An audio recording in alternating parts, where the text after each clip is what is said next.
Hello and welcome to this episode of the Star Wars Universe Podcast.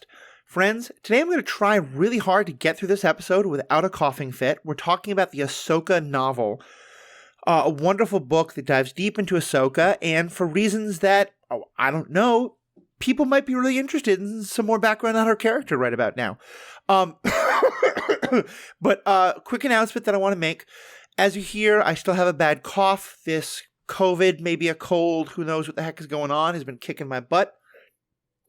And with the writer's strike now over, but the actor strike still going on, there's a lot of things we're trying to figure out right now here in the secret headquarters deep beneath the Ethical Panda Mountain. But one of the things is that we're going to maybe make some changes with Star Wars Universe Podcast.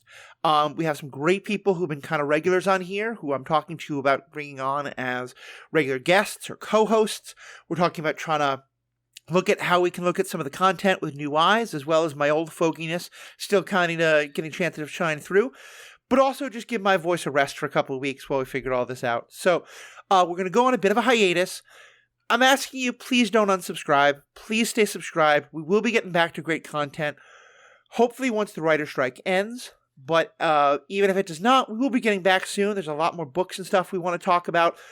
As has been pointed out to me more and more, a lot of the animated content under Star Wars is not covered by SAG-AFTRA, and SAG is specifically given the blessing for people to talk about that stuff. So we're going to finally finish Rebels. We're going to take a new look at some of the older animation, knowing all the things that we know now, and just have a lot of fun with it. So I'm not saying like there's going to be no episodes. It'll probably be like, look, when I'm feeling good, we've got a good topic, we're going to record an episode, we'll get it out, but it's not going to be on the regular schedule. Hopefully just for a couple of weeks, maybe for a month or two, but I promise we'll be coming back. Please don't unsubscribe. Please stick around. But meanwhile, we do have a great episode for you today because myself and Erin McGowan are talking about Ahsoka the novel by one of my favorite Star Wars novelists, E.K. Johnston. So, Erin, how are we doing today, and how are you feeling about this book? I'm doing pretty good. I'm just chilling. It's a Sunday, right? Mm-hmm. Yeah. It is a Sunday. And you're exactly the person I wanted to get on for this. And I think by now a lot of folks may have heard you, but folks may be tuning in for the first time. As I said, I have a hunch that the word Ahsoka is showing up in a lot of search engines right now, as people have finished a certain piece of media and are hungry for more. So for those who haven't heard about you, talk a little bit about your background with Ahsoka. Yeah, so Let's see, I was very young when the Clone Wars movie came out, and so I identified heavily with Ahsoka from the beginning. And I really felt like as the TV show came out, I really grew up with her. Even down to in 2020 when the 7th season was released, I was a senior in high school. So I was about 17 or 18, which is the age she is, during Order 66. So that was kind of crazy for me. But yeah, I've always just had a love for this character, felt really heard and seen by her and the performance that Ashley Eckstein gives. So I also cosplay her. That's kind of right how I got connected to the podcast, is through my cosplaying. So yeah, I'm just all about Ahsoka. I love everything about her. And I just want to talk about her forever. Awesome. Well, and it's so great to have that perspective. As I've joked before, I'm a little bit older. I no longer reach for my cane and my AARP card when you mention your age. But it's funny because I think in many ways I am lucky that I didn't watch the Clone Wars TV show when it was coming out. Because especially the first couple of seasons, there is some absolute brilliance in there. There's some rough bits. And Ahsoka is a character who I think in animation took a little while for people to find, especially for adults. And I have learned so much hearing about your own perspective and how you related to the character and getting to see her grow up as we're now seeing her in all these different facets. And I think this is a period of time, what the book covers, that we have very little information about. We now have the Tales of the Jedi, which covers it a little bit. And in our bonus section, we're going to talk about how that doesn't quite line up with some of the stuff in the book. But this idea of what happened. So if you've seen the Clone Wars, you know that Ahsoka was, and spoilers for Clone Wars and Rebels, if you've seen the Clone Wars, you know that she was this child soldier. She fought alongside Anakin. She was deeply influenced by Anakin, but often sort of like kind of felt torn between him and the council, and was kind of both the like, master, we shouldn't be going this far, but also like, Anakin says we should do it, so I think we should do it. Not in a kind of like slavish way, but not in a kind of like not thinking for herself way, but really kind of like seeing both sides. And at the end of that show, she has walked away from the Jedi. She's had this traumatic experience where they didn't believe her at first. They thought she was a terrorist. She's now had this experience on Mandalore where she helped to rescue the people of Mandalore, fought a battle against Darth Maul, and then had all of her clones turn on her in Order 66, except Rex. Great long story. And then many years later, about 15 or so in the world, more like 16 or 17, she all of a sudden shows up in Rebels as this adult figure now who is there to be kind of a guide somewhat to Kanan and Ezra in the Force, but more than anything, she's Fulcrum. She's the person who is a spy and is getting information to these new resistance groups and is helping them to figure things out, and then eventually going on her own journey of figuring out that Anakin is Darth Vader. And we've never really explored what happens between those two. How does she get from one point to the other? And I think what I love about this book so much, because we're talking about Ahsoka, the novel, is that journey she goes on. Totally. Yeah, I really liked having a little insight into what's going on and what changed, because Mm-hmm. when we see her leave the Clone Wars, she seems to be very kind of, I wash my hands of this, like, Mm-hmm. this was my entire childhood and now it's crumpled and I'm going for a complete new start. She didn't really run off from the starship or the cruiser crash where all the clones died. She wasn't like, okay, let's go figure out what's happening. Why'd the clones turn? Blah, blah, blah. It was just her and Rex, as we later learned in Tales of the Jedi. They attend Padme Amidala's funeral and then they part ways. Right. And so I was always very curious, like, what changed and what happened in between that and Rebels that she does become this, like, organizer for the rebellion. And she kind of is in charge of finding these missions for other rebel cells to complete. Right. Yeah, it's a really powerful journey. And I think that's, to be clear, I mean, that is exactly what the book is about. The book is, all the stuff that we're talking about here is referenced in the book. She talks about her experience at the end of Clone Wars and the act of burying her lightsabers and burying herself. And the journey she's been on and how she feels about the Jedi and how she feels about Anakin. And really what this book is about is not a trope, but it's a fairly classic hero story of the hero who's tried to retire. You know, the person who has said, as you were kind of saying, this is no longer about me. This is no longer my fight. This is no longer... And she starts the book really just wanting to hide and to find a place where she can lay low and kind of let the galaxy move on without her. And in so doing, she keeps finding situations where she find and this is going to be kind of a plot summary a bit, but in many ways the plot of the book is fairly basic. It's just all the storytelling and the character work that happens along the way. She keeps finding herself in situations of people who need help. She goes to one planet and kind of befriends a family of smugglers, the youngest daughter of which is Force sensitive, and so she kind of becomes aware of the need to help her hide, because this is obviously during the time of Order 66 and afterwards. And she becomes, especially when she becomes aware of the Inquisitors, and so she wants to help those children. Which, if you remember in Rebels, is some of the first times that Fulcrum gets involved, is helping our Rebels heroes rescue Force-sensitive infants, so they're not captured by the Inquisitors and all that.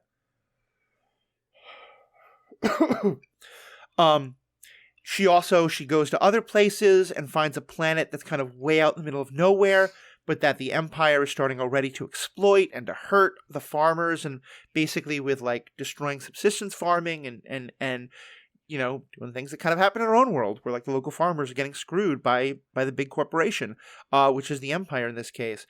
And she helps, they want to rebel and they want to fight back, and they have really stupid ideas of how to do it. And she finds ways to help that. And basically over the course of the book, she has a series of adventures that are all about her, you've seen it in a million MCU or DC things or stories going back centuries, coming to realize that she's not going to be happy in a world where these terrible things are happening and she could get involved, but she doesn't. Mm-hmm. And so she gets more and more involved. And Bail Organa, who is, again, another character we haven't really seen much of, we've seen more of since the book was written. This is, I think, the first of the Disney canon novels, or at least it was one of the earliest. So it's from back in like 2016 or so. So a lot of the newer content comes after. But Bail Organa is the first one to kind of put together, hey, wait a minute, there's a bunch of like miracles kind of happening where like people get into trouble and someone rescues them in ways that they kind of shouldn't be able to, or do-gooders. And he recognizes that it's a Jedi, but he doesn't really know who. And so by the time the book ends, the two of them have come into contact with each other. He kind of convinces her to come out of retirement to start helping. And she says, with the caveat that one of their first missions be to help protect these kids who were being threatened by the Empire and the brothers. And that's how she gets the name Fulcrum. And the last kind of big plot thing that I think is worth mentioning is that, and we'll talk about some of the individual characters because they become very important, but is that she has given up her lightsabers, and in the course of this, she winds up fighting and defeating a Inquisitor, the sixth brother, who, by the way, is mentioned a little bit in Rise of the Red Blade, which we talked about in an episode a couple of weeks ago. And in so doing, we learn more about something that's referenced a lot, which is that what makes red lightsabers red is that the kyber crystal that powered originally a Jedi's blade was corrupted, and so it has become red. But then later, a Jedi can kind of turn it back and uncorrupt it, at which point it becomes pure white. And the sixth brother had a one of the two double-bladed spinning kind of things that we've seen in Rebels a lot. So it had two crystals, and so she uses those to make what become then her famous white lightsabers. So it's really kind of a great book that it does some of that kind of fan servicey, like, here's how this thing happened, but in a way that feels incredibly organic to the story. Mm-hmm. And yeah, overall, I really loved it. Yeah. I really wasn't sure how it was going to go. I didn't read it until very recently, even though it came out a few years ago, like you mentioned. And so I had heard amazing things from everyone. They're talking about, oh, this book is so good. Like, you learn about her lightsabers. Like, you learn how she became involved with the rebellion. Like, you've got to read it, blah, blah, blah. And, like, even some cosplayers that I follow have cosplays of the version of Ahsoka that's on the cover, which is really cool. So I knew that it was a very well-loved piece of media, which is always kind of scary going into, because you have all these expectations, and it's like, okay, well, I really want to enjoy this and experience it for what it is without becoming disappointed by all the expectations and hype around it. So I'd been a little nervous to read it, I'd say, actually. I bought it probably about a year ago, and I didn't start reading it till a month or so ago. But I really enjoyed it. I liked just the build of the story. Like you said, we started with that smuggler family, and she's kind of minding her business, working for them as a pilot. And then she starts to almost like feel this Inquisitor. And realizes, she has to leave. There's a dark feeling. It's not safe for the others to be here anymore. For her to be there anymore. And so she moves on, and she finds this small farming moon of Rada, right? Mm-hmm. Yeah. Yeah, Raada, so I think that's how you pronounce it, yeah. Yeah. And so she moves in there kind of with this reinforced effort of not wanting to form any connections. Especially after what happened on the other planet, where there was an incident where all the children could have died. And it is Ahsoka who saves them, correct? Yeah, it is Ahsoka. And like, if you've played that, like I said, it's kind of a very familiar story, both with people who have kind of superpowers in general, but even in the Star Wars world, if you've played the first game of the Jedi Fallen Order series, this is, you remember that, spoilers for that game, Cal uses the Force to rescue some of his fellow workers, and that's again how he gets noticed. Mm-hmm. It's that same kind of a story of she doesn't want to show her Force powers to people until she has to save people. Yeah. And then, some of the children notice, and that's why she realizes it's time to go. Mm-hmm. And so, yeah, she goes to Rada and kind of settles in. She finds an abandoned home to make her living space. It's very simple, some walls, a table, and a bed. And she ends up meeting this local named Kaden.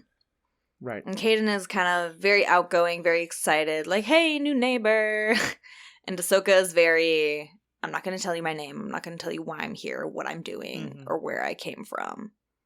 But, hi. Right. If you can get me work, I'll keep you around, I guess. Right.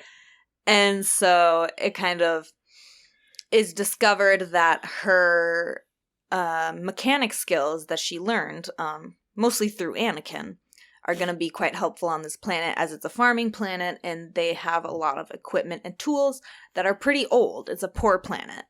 And so these things are old. They've been fixed up a few times. And so they definitely need a mechanic to fix things as they break, because that's what old equipment does. And so she kind of finds this niche where she's needed. She meets some other of the villagers, including Kaden's younger sister, is her name Mira? Mira, yeah, I believe that's how it's pronounced. Yeah, so she kind of becomes friends with Kaden's work group, as well as this Togruta. His name's Zelda, and he owns the local cantina. And those kind of become her friends. And Zelda is this very interesting kind of wise soul, and he has, I believe it was prosthetic leku, and a prosthetic arm, perhaps, where he had been in some sort of an accident. Yeah. Yeah, and I remember reading about that and thinking about, for me, obviously, as someone who has a prosthetic leg myself, I'm always very aware of the way those things are talked about. And I actually just recently did an episode with A.K. Maiden on disability in science fiction in general, but also in Star Wars. And we talked about how, when Anakin, when Luke, when they get their prosthetic arms, it's just like, it's like 5 minutes of surgery and then everything is just back to normal. Yep. And which, as someone who has a prosthetic leg, sometimes I walk and it's as though everything is the same, and a lot of time it's not. And I really appreciated the way it was handled with that character. It wasn't a big deal, but just the way that they were a little bit noticeable, but also there were just some acknowledgement from the character himself about how, yes, these were replacements and it was close, but it wasn't quite the same. As well as making it about, I've seen you do all this stuff about creating the leku, for your cosplay, but I think we don't really think about them as physical parts of the body that might need to be replaced. I think like an actual organ. Yeah, exactly. I think a lot of people see them as just kind of decorative, and it's like, well, if it's cut off, that sucks, but why would you replace it? And the prosthetic being like, no, it's a part of his body that would need to be replaced as much as Anakin's hand or my leg. Yeah, because just some leku information here. Togrutas do not have ears, and so their leku and montrals are hollow, and they use kind of a form of echolocation to hear things. Oh, Additionally, awesome. The actual leku themselves are kind of like a sensory organ. They're very sensitive and aware of things. I mean, take that as you will. But yeah, just some info there. A lot of people are kind of what are they for? It's hair, right? No, it's not hair. It's actually their form of hearing. Exactly. And I said, by the way, needs to be replaced. Obviously, there are people who have amputations who do not. But just in that same kind of if the same way you'd want a hand replaced, many people would want it, etc. Yeah. Exactly. Yeah. So he's just one more. There's just so much wonderful background characters in this. E.K. Johnston does this a lot. I think she wrote the Queen's Shadow books that I'm always raving about. She creates great characters and great story, but there's also just so much world building. And I kind of want to let you finish her story, but this is just a perfect time to interject this. She'll give you these characters or these little moments that just fill in the world so well. So, for example, one of the things that's happening is that it's just the Imperial bureaucracy that's come to this planet of Rada with a plan, because part of it is that they have all these new soldiers now. They're phasing out the clones. They're phasing in the stormtroopers. They need to feed everybody, so they need to just do this super efficiently. And then there's a character named Jenneth Pilar, he's basically an accountant. He's the one who has figured out this plan of we can do this, and if we have this many soldiers and they shoot this many people, everything will be efficient, and he's kind of the definition of, he's not mwahaha power immoral, he's just amoral. He sees there's a goal to help the Empire, and if individual people get screwed, he doesn't care.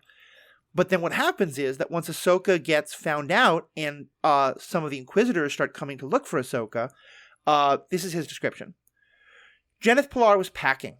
There was no rhyme or reason to the Empire once Force wielders got involved.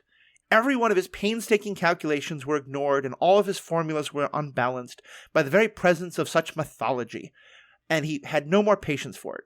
The one who called himself the Sixth Brother was back, and that meant that all Jenneth's well-planned methodologies were about to be jettisoned in favor of some scheme involving a so-called Jedi. Everyone knew the Jedi were dead. So far from the core, there were few people who had any faith in the Jedi Order at all. Jenneth didn't admire much about the Outer Rim, but he could respect that. The Force had no place in an ordered galaxy. It simply couldn't be accounted for in the math. And I just love, on a lot of other things, we've talked about how during this period, there's this, tension between the militarists, the bureaucrats, and the Emperor and Vader and the Force people. And the idea that the Force can't be accounted to in the math is just such a great, funny line. But also just with that 2-paragraph, and a character who I think maybe has 5 pages he appears on. Yeah. But just really tells you so much more about what's happening with the Empire right now in this clash between the bureaucracy and the Force users. Yeah, that was definitely some interesting and good insight. How, like you said, I mean, he's just amoral. He just has a job he sees needs to be done.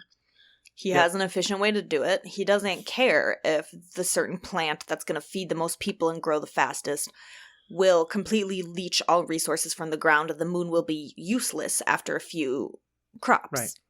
He doesn't care. He's just like, this is how the army needs to function. This is what we need to make it an effective empire.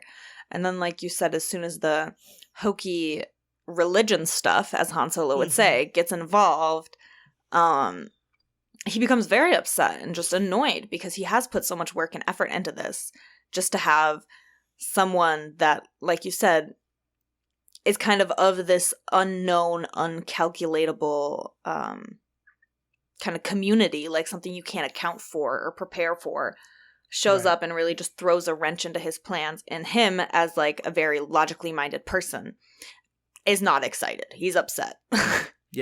Yeah, exactly. So it's just one more kind of fun detail. But I interrupted. You were kind of on a great flow of going through some of the important stuff in the book. So feel free to continue that. My apologies. Oh, boy. Let's see. Did I have a flow? Well, I can take it in a direction if you want me to. I mean, yeah, it was just... she gets to the planet. She meets some people. Then the Empire shows up, like you said. They start overworking the citizens. And so, the people of Rada start kind of grumbling, considering ways to fight back. They start being really slow about their work and putting in a lot of effort to not get their gear fixed and take long breaks, or just all these things to kind of slow the Empire down. And the Empire starts to notice, so then instead they just lessen rations and increase work hours. Right. Yeah, it's interesting, too, because compare this world to one like Andor. And this is very early on in the Empire, and Andor obviously is taking place 15 years after this, and on a world that I think is meant to be, I mean, that's still kind of a backwater world, but much more populated and much more central to things, because they're it's not the Empire, it's this bureaucratic group that the Empire kind of subcontracts with, and they're trying to put up the veneer of things.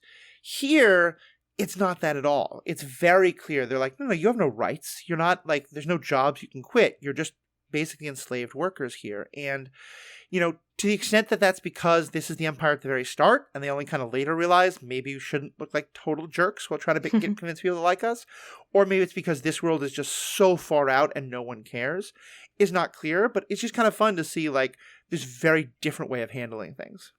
Yeah, I think my impression was a little more of the second option, as in it's so far out, and also it's not even a world. It's not even a planet. It's literally a moon.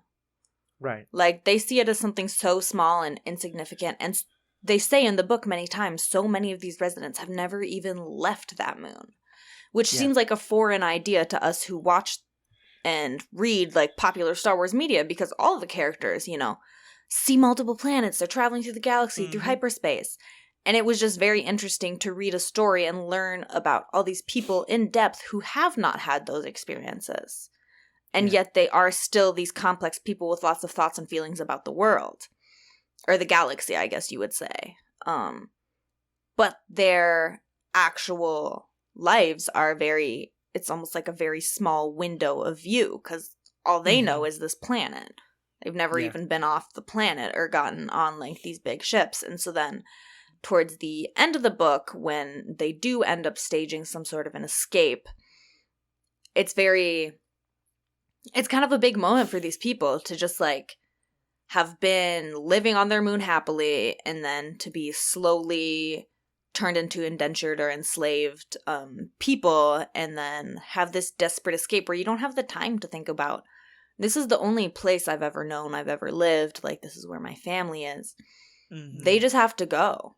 And it's interesting, we actually see a character make this choice much earlier in the book. I don't remember her name, but she's part of the work group, and she's the only one who has a family. Like, she's got kids and she's got a husband. Well, I don't remember if it's stated that it's a husband or just a partner.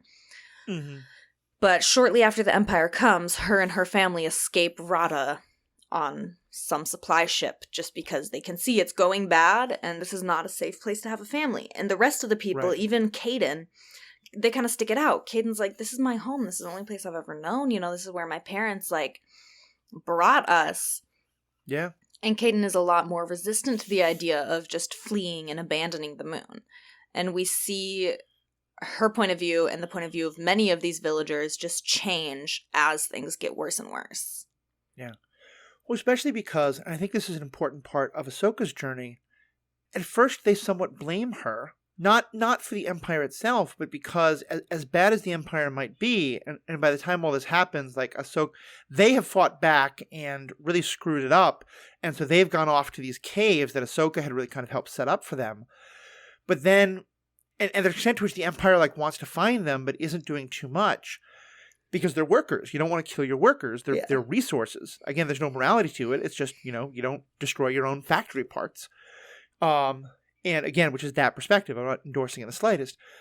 And then the sixth brother comes, and the sixth brother's like, well, again, this is why the accountant got annoyed. He doesn't care about them as workers. He only cares about them of, oh, if I make them suffer, will it draw out Ahsoka? Yeah. And so some of them are kind of mad at Ahsoka because they're like, that you brought this on to us in that way. And a lot of that is still about them projecting and then being so scared and so upset about the situation, and like blaming Ahsoka isn't really accurate, and they acknowledge that. But I think by the end of the book, there is to some extent Ahsoka has still realized, like, you know, her initial idea of I want to be alone, she is still going to hold to. And if you remember it by the beginning, when she starts to interact in Rebels, Fulcrum is so secretive and so set apart. And then even then, like, with the Rebels crew, is like, hang out with us. She's like, no, I can't do that.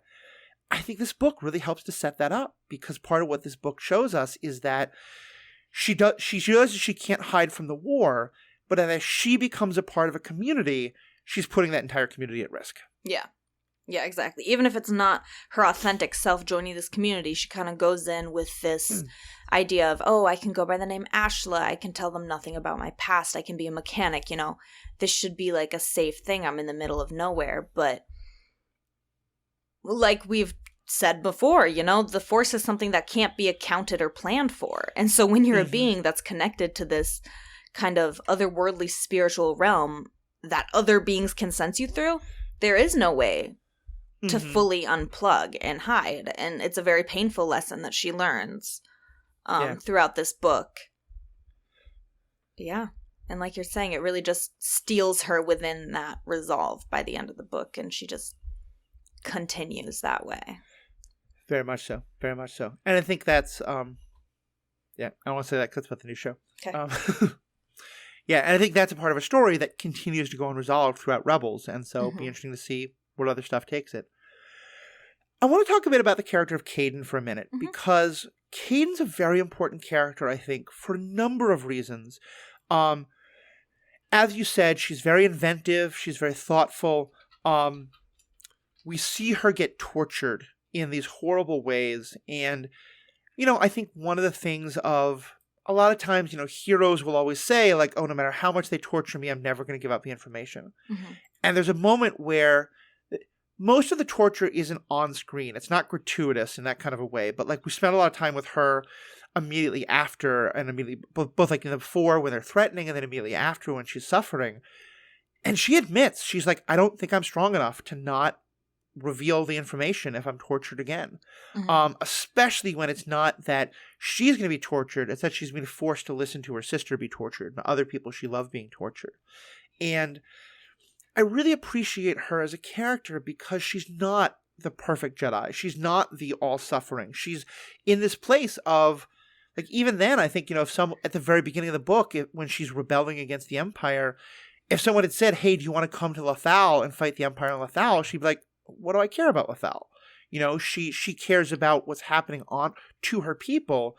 And a lot of the book is about her own journey in that regard. And that in later comics, and I think in books it's referenced, but definitely in some of the later comics, it is revealed that she goes on to become a resistance fighter and to do a lot of other things. And it's a really wonderful, like, Ahsoka has some influence on her, but it's also a story of her own radicalization. Yeah, definitely. It is, because, yeah, like I said, at first she's very family-oriented, very much like, this is my planet, like, this is my sister to take care of. Also, I looked it up, her sister's name is Miara, I think. It's Miara, thank you. Okay. Miara. Okay, thank you, yeah. But yeah, and Caden really has this sense and duty of, like, this is my home, I'm here to protect it, and I'm here to protect my sister. And yeah, it is a very interesting story of her radicalization through suffering. Because it doesn't even have to do, really, with Ahsoka. Ahsoka gives her the opportunity to act out that radicalization towards the end of the book by offering, training. But she comes to that realization herself through seeing her friends and sister, like, suffering in the fields, and then being captured multiple times and tortured. Really just, like, pushes her to that realization of, you can't hide from this, so you might as well do something about it. Right. Well, and also that, I think, she's not one of the, she's one of the leaders, but she's not the person who's the absolute leader of, because at first Ahsoka says, let me go do this on my own, and they all decide to attack anyway, and it's an utter disaster. And I think that also is a big part of what she learns from all this, is that it can't just be, we're angry, so let's go attack right now, that you have to be strategic, because when it's just a couple of you with, old rifles or whatever, and the Empire with all of its power, that's not going to work. Yeah. Now, some of you are screaming at your podcast devices, so let's talk about the other very important part of Caden's character, particularly in terms of the evolution of Star Wars and Star Wars writing. She's explicitly queer. It's revealed by the end of the book, and it's definitely been hinted and coded until then. It's not a huge surprise if you know what to look for, but she expresses that her feelings for Ahsoka are romantic, that she has romantic feelings for Ahsoka. And Ahsoka, in a very nice way, like, and E.K. Johnston, the author, like, there's an awful lot of queer. She goes on to put, the Queen's Shadow books that I've mentioned have trans characters and explicit queer romances, and, like, I mean, she is. And you get the sense that, like, this, because this is the first of the Disney books, it was kind of testing the waters a little bit. Yeah. It's a lot more subtle, but still, I remember it being a huge thing in terms of Star Wars publishing. To this point, certainly, we'd never seen anything queer on the main screens of all the Star Wars stuff. And so, yeah, I really loved that part of her character, and I loved that it was done in a way where Ahsoka clearly can't reciprocate, but it is never in any way said that it's because of Caden's gender. Yeah. That it's just because, like, she's a Jedi, or she's this Force user. She is doing all these things. She has to be alone. It's not at all about, well, no, I'm into Lux Binary. I'm not into you. Yeah. Yeah. It's something very interesting for me because, like you're saying, it's very new in Star Wars media. And now we have the High Republic books where there are lots of explicitly queer relationships. There's plenty of, two women together. There's plenty of people with, it's just two husbands, and they're very powerful people. And it's never even commented on or mentioned. It's just casually brought up, let me go ask my husband about this and I'll get back to you. And I will be honest, for me, I'm quite young and I was raised pretty like Christian conservative. And so queerness is not something I've always known or been comfortable with. Now at this point in my life, I have a lot of queer friends. I consider myself also to be queer, but having a character that was so deeply ingrained in my emotions at such a young age, where something like that was not something I was comfortable with or open to, having that character have an experience like that was very odd for me. I felt because another reason why I didn't read the book for a while is because of my own ingrained homophobia to an extent, because I had heard, not a very big part of it, but I had heard, there's some sort of a romance, and I was just kind of I don't like that for Ahsoka. That doesn't feel on brand. It doesn't feel like something I want. And even though I probably wasn't, or even though, I didn't admit it to myself and I was trying to focus on that it was romance, probably some of what had to do with it is that it's a romance from another female presenting character. Yeah. And so it was very odd for me to experience a character that I had grown to understand and love in a very 2D focused way and have a more expanded version of that. And I read the book and I loved it. Like you said, it was beautifully done, and it wasn't at all about Ahsoka or her own sexuality. It was very much about Kaden.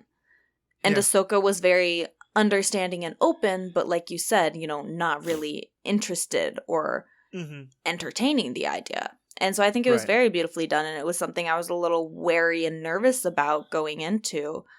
But looking back, it was quite silly to be so nervous about. But yeah, that was definitely a plot point that I wasn't sure how I would feel about it, but came together really nicely.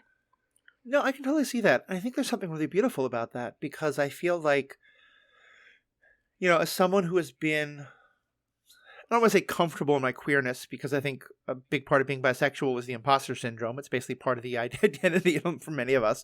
But as someone who got introduced to very positive understandings of, we didn't even use the word queer very often back then, but gay and lesbianness, and then LGBTness when I was fairly young, and then discovering it myself,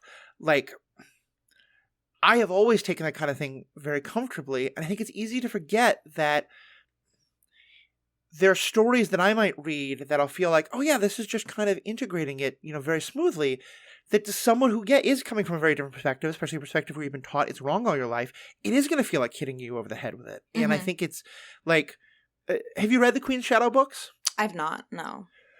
They're wonderful. I will get you to read them one day. But they're much more out there. They're on page 1, there's characters with neo-pronouns and all this kind of stuff. And I think to someone who is coming from a much more, kind of been taught, homophobia and the that probably is going to be putting them off. And I think it's a testament to this great book and to kind of where it falls in the publishing order of if this was going to be the first introduction to this is a really great way of doing it, of saying look, this is a Star Wars book. It's not going to be all the things that you're afraid of.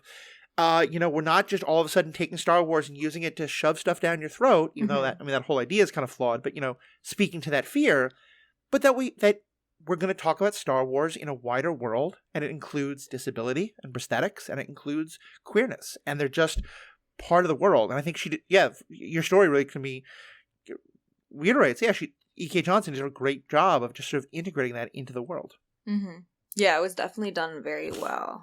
And like you said, it was kind of a first step out the gate for Disney to see what can we do, what can we quote, quote, get away with in this very pre-established world.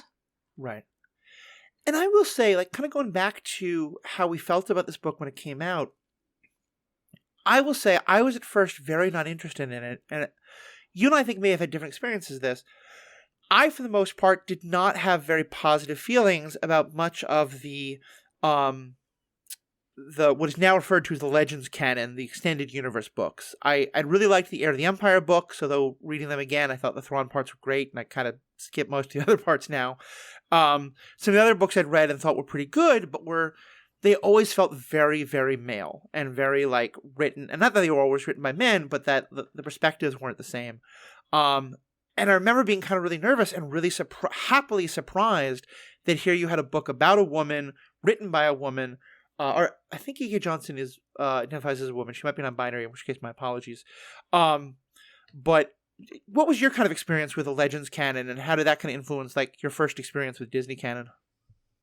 Yeah, I mean, I had been kind of back and forth. Like, when I was younger, I had read a bunch of, like, kids' books that were Star Wars, things that are 100 pages and less, and just, like, loved them, really enjoyed hearing more. There was some even about Rebels that kind of went into the lives of the but the stormtrooper cadets that Ezra met. I really enjoyed those books. I've just always loved all Star Wars things, so I'd say I had a very positive experience with it, and especially later on when I started reading more books. I've read very little of, like, the older extended canon. I've probably read most of what I have read has probably come out after 2005, 2010. Right. And the stuff that's written post prequels, post Clone Wars, and so brings a lot of that idea into it. Yes. Or, I mean, one of my favorite series, the Republic Commandos. Yeah, it's post prequels, pre Clone Wars. And it actually sets up a lot of lore that they turn to and use for the clones in the Clone Wars series and future writings. So that's very cool to see, even though it's not officially still part of the extended canon. It's not part of the canon, and now it's part of the Legends. There's still a ton of influences that we see that I really appreciate. Yeah, no, that's definitely important. Well, that's great. I think like looking back on it now, especially as I read more of the Republic Commandos books, which were also written by a woman. Like, I think my impression of the Legends canon as being very male dominated. There's some truth to it, but it's definitely not the entirety. I mean, it's like almost over 100 books. I mean, it's a huge amount of work. Yeah. And so by dozens of authors. So yeah, there's so many different perspectives out there. Absolutely. Well, and I will just say on the canon point, we're going to talk about it more in the members section, but can do kind of just and just the last thing I want to say about the canon point, and we'll talk more about this in the Tales of the Jedi section, more time. And just one last thing on Caden, and we'll talk more about this in the members section where we talk about Tales of the Jedi. In Tales of the Jedi, a lot of the same events happen, including a fight against an Inquisitor, and then that's how she gets her crystals back and makes her lightsabers again. But the Caden character is changed, and there's no hint of queerness at all, which I think is it's something that makes a lot of people feel a little bit kind of bittersweet when remembering this book, myself included. And I think it's important to mention in this book that clearly Star Wars is drawing inspiration from these novels, and in many ways the novels are still canon, but there are also some ways in which they're kind of retelling the stories a bit on screen, which I have some sympathy for, but I think when they change the character like that, it becomes definitely problematic. So we'll get more into that in the member section. But any last things you want to say about this book? Not really, but yeah, I really did I liked, we didn't get much of it, but we got a few scenes of the Grand Inquisitor. Yes. Where he specifically was very frustrated by the way the Sixth Brother was handling things, and he kind of wanted to be able to spearhead this hunting down Ahsoka thing himself, but he recognized as the Grand Inquisitor there was more important things for him to be doing. And so when it went the way that it did, and the Sixth Brother is killed in Ahsoka, and all these villagers escape, the Grand Inquisitor kind of has this told you so. Like, I knew this was going to be a bigger problem than you all were making it to be, and now I have to deal with it. Yeah. And so I kind of just liked having that set up to see where we see him end up in Rebels, where he is much more focused on hunting down and destroying all Jedi himself. Right. Because remember also, this book happens a year after Order 66. I mean, it's all still very new. And that includes the Inquisitors somewhat. I thought I was going to sneeze. I figured. One last thing I'll say about that also. One of the things I think that doing Rebels caught some people's eyes was they were like, wait a minute. These Inquisitors, these are like dark side Force users. These are like almost proto-Sith. How are like Ezra, who's barely used a lightsaber before, and Kanan, who was, his training ended at 8, like, how are they holding their own? Although clearly having real trouble. Ahsoka defeats the sixth brother quite easily when she doesn't have a lightsaber. and she mentions, she's like, yeah, if this would have been like, because she had fought against Darth Maul, this would have been a lot harder. But clearly she makes reference to how he's like, he's learning, and he's got like against like non-Force users, he's great, but he's clearly nowhere near the level of like a Darth Maul or anyone like that. He's not prepared to fight people with his own abilities. He's only prepared to walk over people who have no way to defend themselves. Exactly. Which I thought was a really nice way of kind of helping to like fill in some of that with Rebels. One other thing that I wanted to mention, and again, because this is an aside, Obi-Wan Kenobi is not really a character in the book, but he does appear briefly, kind of as a, like, reminding us that this is why he's not the one to go chasing off when people start to hear rumors that a Jedi might be out there, because he's so focused on Luke and protecting Luke. And also that him and Bail Organa are in contact as he's doing this, and Bail is helping to raise Leia. And so there's just this wonderful little moment of what's happening in his mind that was... You could take this out and the plot of the book doesn't change anymore, but to me, this is kind of a really essential part of how I see Obi-Wan now. And he's talking about sort of what he had done when he came to... This is sort of what's going through his head as he's meditating on the whole situation. He'd gone to Shmi Skywalker's grave to apologize for losing her son. He had never met her, knew her only from Anakin's stories, but Qui-Gon had made her a promise, and Obi-Wan hadn't been able to keep it. As he stood there looking at the stone, he felt an even deeper shame. Qui-Gon had left her there a slave, and Obi-Wan had done everything in his power to prevent Anakin's return. It was only the love of a good man here on Tatooine that had saved her, the kind of love the Jedi were supposed to eschew. Yet it had done something the Jedi could not. And there he's talking about the man who Shmi marries, who buys her out of slavery. But that was the past. What he did now, he did for an uncertain future and for hope. He had trusted in the light side of the Force for his entire life. There was no call for him to stop now. He found the center of his meditation, the quiet place where there was no emotion, no resistance, no worldly bonds. He rooted his feet in that place and reached again. Still nothing. And I love that so much for what it tells us about Obi-Wan. What about you? What was your thoughts responding to that? I mean, I got a little teary-eyed. Like, it sucks. Yeah.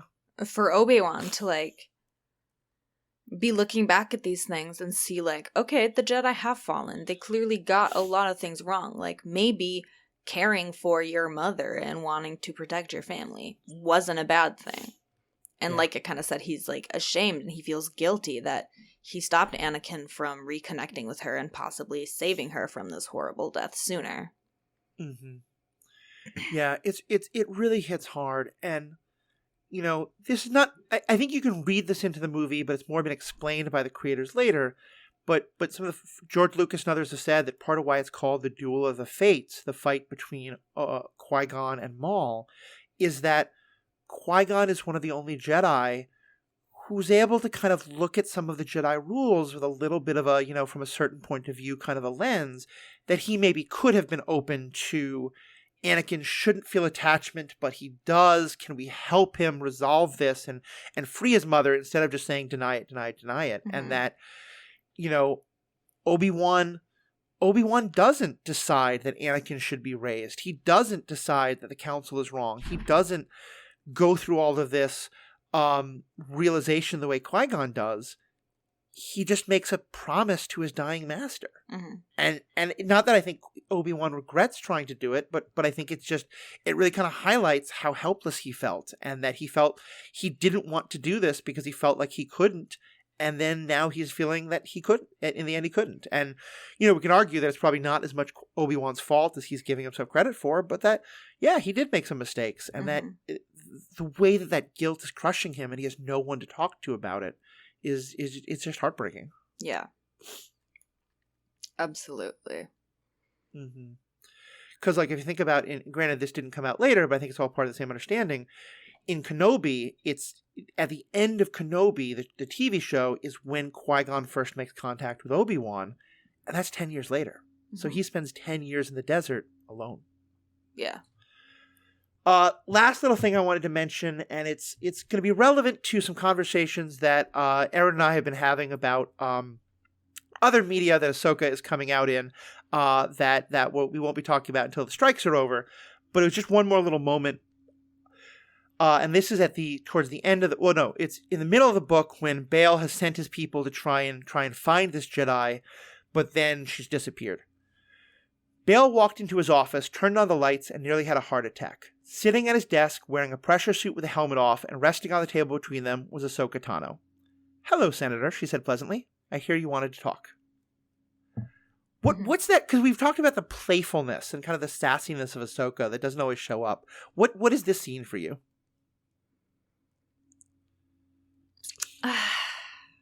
I don't know. It just, to me, it's just the best part of both of her dads, well, I guess Anakin's more of a brother, but he has that cocky, kind of confidence to do something like that. And Obi-Wan has that. The sarcasm. The sarcasm, exactly.